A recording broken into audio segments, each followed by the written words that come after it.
আমাদের সুস্থ থাকার জন্যে সবথেকে দরকার ইন্টারনালি সুস্থ থাকা। উপর দিয়ে তুমি যাই মাখো না কেন, ইন্টারনালি যদি তুমি অসুস্থ থাকো তো তোমার স্কিন কখনোই গ্লো করবে না, তোমার স্টমাকটা কখনোই ভালো থাকবে না, তোমার রোগভোগ কখনোই তোমাকে ছাড়বে না।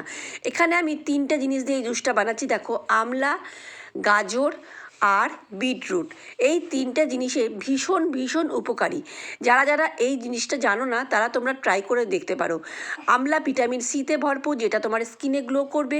তুমি বাইরে থেকে যত কিছুই খাও, যত কিছুই মাখো, এই আমলাটা তোমাকে এতটাই গ্লো দেবে সেটা ভাবতে পারবে না।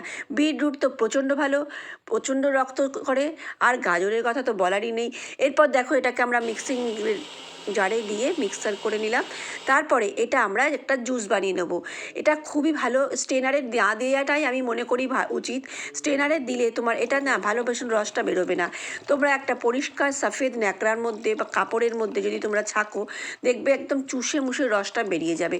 আমি এটাই করি, তোমাদেরকে সহজ অ্যান্ড একদম সিম্পল ট্রিক্সগুলো বলে দিচ্ছি, তোমরা এটা ফলো করে দেখতে পারো। এবং এই রসটা একদমই থাকবে না, কিন্তু স্ট্রেনারে দিলে দেখবে অর্ধেক বাইরে বেরিয়ে যাবে।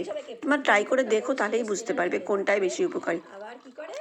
এখানে নিয়ে নিয়েছিলাম বেশ খানিকটা 2-3টে বিট, 2টো গাজর এবং 3টে আমলা, যার রসটা আমাদের 3জনে খাবো। আমরা 3জন খাবো এবং দেবাশিস খেতে চায় না, ও একটু আনহেলদি রেসিপিটাই বেশি পছন্দ করে। তো এখানে দেখো, আমাদের মুসুসোনাকে প্রথমে খাওয়াচ্ছি। মুসুসোনারও এগুলো খাওয়া ভীষণ দরকার, ও ক্রিকেট খেলে। ভালো লাগলে ভিডিওটা অবশ্যই শেয়ার করে দিও। ভালো থেকো সবাই, থ্যাংক ইউ।